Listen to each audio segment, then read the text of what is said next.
Okay, the question is, what would be your top 5 priorities to make your department more efficient in solving real problems? Top 5 priorities. First off, we talked about leadership, bringing positive, proven leadership to the office. I think we can make some huge changes there, and that's going to affect not only the fiscal end of it, but it's also going to affect the customer service end of it. So that's going to actually, hit quite a few of those areas that you're talking about. Additionally, you talk about these prioritizing of calls. Well, that can be a difficult one because when you call 911, guess what? You want someone to show up. So that's kind of a tough one to say, hey, we're not going to show up to your house because it may be a situation, it may be not.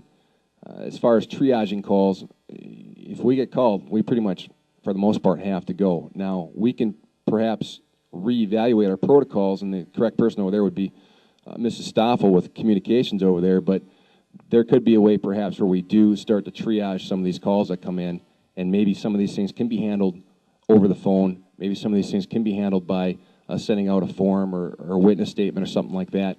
And that, again, could probably reduce costs because you're going to not be sending a deputy to their house, driving half hour, 40 minutes, whatever it is, to their place. You can actually mail something out to them. And I think we're doing a little bit of that right now. So that's, let's see, we talked about leadership, customer service, cost would be my top, that's top 3. 4 and 5, drugs, the drug problem. All right, we've addressed that in some of these other forums. And I think significantly right now, we have drug investigators that essentially work Monday through Friday, 8 to 4, and with weekends off. It's almost giving the illusion that there is no drug problem out there because they've not done a significant job as of late making these type of arrests. Now, there's going to be different arguments each way. Some people say, hey, maybe we should legalize drugs and just let them have their way with it. Well, again, it's illegal. Until that happens, our job is to enforce that and make sure that it doesn't happen. Therefore, I think we can do a better job with drug enforcement by, again, schedule changes, things of that nature, putting perhaps fresh people in those rotations. Currently, a drug officer is supposed to spend about a 2 to 3 year rotation in those positions. The guys we currently got in there are like 6, 7, 8 years in there. Again, complacency breeds ineffectiveness. We need to be more productive and effective in our jobs. And if that comes at the expense of making some people unhappy because you decide to move them to a different location or move them to a new job, so be it. They need to realize, and the rest of the people in the department need to realize, that it's not in self-interest that we're going to make changes, but it's for the productivity and efficiency of the department overall. And as a leader, since the age of 20, when I graduated OCS, I've been trained to make objective, hard decisions my entire life. And realizing that not everybody's going to be happy with it, but what needs to be done is going to be done, period.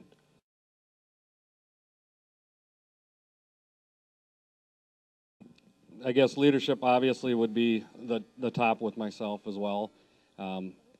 Once the mid-level supervisors start taking over some of that stuff that the command staff has been doing, it does free up the command staff then to focus on other issues. That one of those next issues would be then technology. Use the technology that's out there, and if we can save sending a car to somebody's house to take a mailbox vandalism and just have them email it in, the information, or download a form off the web, why wouldn't we take advantage of that? That's going to save all of that money. It's using what's out there to make everybody easier. I don't think a lot of people, if they have a mailbox vandalism, they don't necessarily want to have to see a deputy, but most of the time that's the way we get our information. Tim talked a lot about the drug officers and moving rotations, and I'm all for that, as I said before, but there's a lot of things to consider when doing that. The drug officers that currently work during the day spend a lot of time in court. If they're working nights, that means all that court time is overtime. If, right now they're able to flex their schedules if they've got something planned at night, but the other point is that we use the drug officers as general investigators first, and drug officers or drug investigators as their further niche. but we use them as general. They do burglaries or anything else that we need them to do too.